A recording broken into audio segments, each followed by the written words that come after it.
So how much cardio do you need to do to lose fat? The answer is I'd say not a lot. So at the start of a diet, you want to keep your cardio relatively low and your calories high, with a view of decreasing your calories as you go and increasing your cardio if need be later on. The issue with going all guns blazing with cardio at the start of a diet is that it gives you little room to manoeuvre later in the diet when it's really needed and calories are low.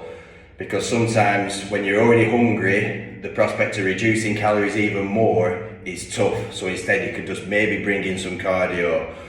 So for me, there's different forms of cardio: low intensity, moderate intensity, high intensity. There's interval training. For me, I'm a big fan of low intensity cardio, just because it doesn't interfere with your strength training. So with regards to bodybuilding, it's all about, appearance. It's all about retaining muscle and losing fat. So if you do cardio that interferes with your weight training, then it's not ideal. Something like the Stairmaster or an intense bike session can really affect your legs and affect your leg training.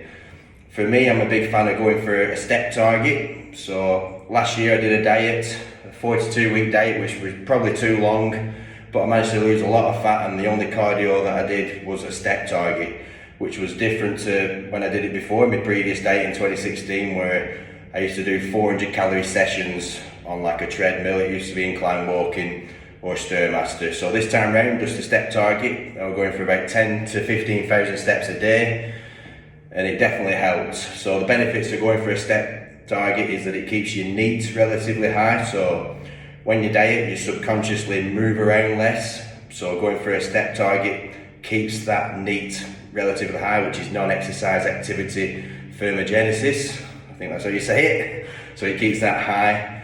It doesn't interfere with your weight training, like I say. It exposes you to sunlight, which is good, especially in the morning. So if you go for a walk in the morning, get some sunlight, that can help you sleep later on in the day. It can also improve digestion, which is good, like after a meal. And it's good just to keep moving throughout the day. I mean, you could just do calories instead, and then you just sit down for the rest of the day, which I don't think is the healthiest. The downsides of going for a step target is that it can be time consuming. It can be a bit daunting going for all them steps, like you're about to wind down in the evening, you look at your Fitbit, you've got another 3,000 steps to do, so you've just got to go out and walk. Or another plus point of going through steps is, for me, I'm listening to a lot of podcasts, so you can almost listen and learn whilst you're walking. Also, your body adapts to steps, so this is a downside.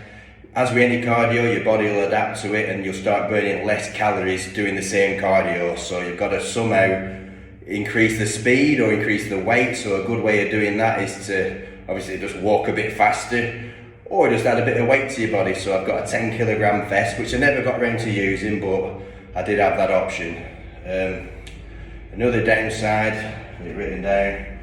Yes, injuries. So you wouldn't think that walking causes injuries, but it did with me. So I ended up getting a repetitive strain injury on my foot. So it was plantar fasciitis, I think that's how you say it, which was really tough. And I remember thinking if I had to diet for another week or two, I'd have to abandon doing the steps. So yeah, it is safe, but if you really go for it, it can be detrimental.